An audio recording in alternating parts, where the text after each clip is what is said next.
Chấm rệp số một chụp cho môi nhóm nâng ngày bạn một rèn dữ đại hai ngày nít nhóm mò bằng hai pi rụp bíp tiền vào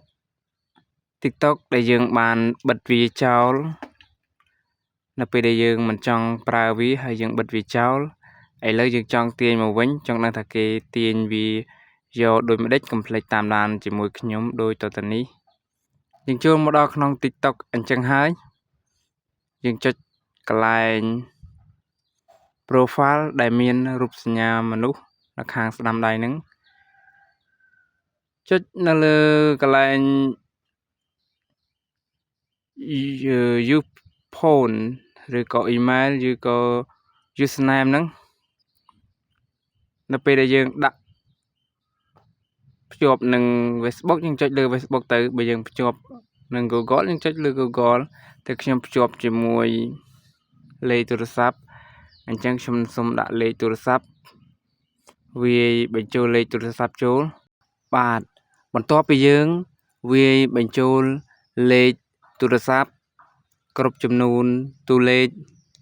របស់លេខទូរស័ព្ទយើងហើយយើងក៏លើកមើលពាក្យខាងក្រោមគេដាក់ continue យើងចុចលើពាក្យ continue នឹងមកត្រង់ចំណុចនេះគឺវាលោតមកជារូបសញ្ញាថោបែបនេះគឺគេតម្រូវឲ្យយើងទាញវាឲ្យត្រូវនឹងរូបរាងដើមរបស់គេនៅពេលដែលយើងទាញត្រូវហើយ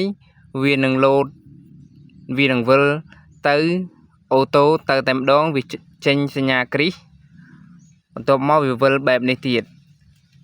បន្ទាប់មកយើងចុច continue មកតង់ទៀត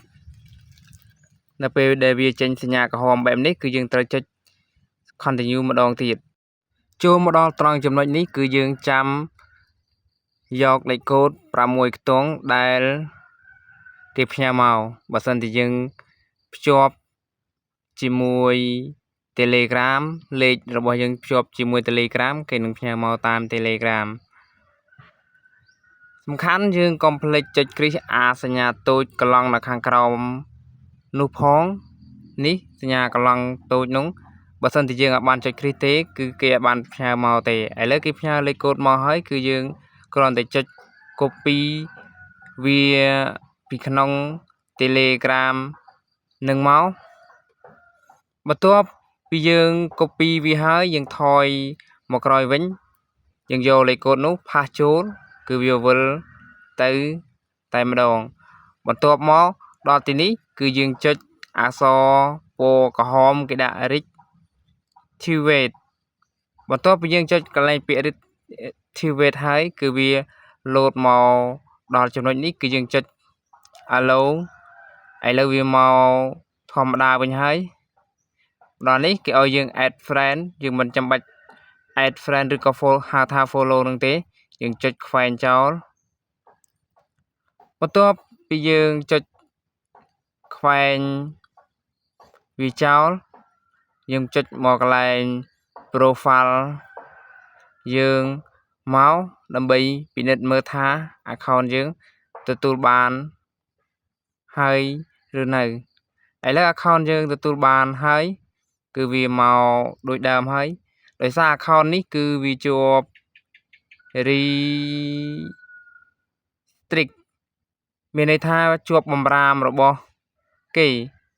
អញ្ចឹងពេលខ្ញុំយកវាបានហើយគឺ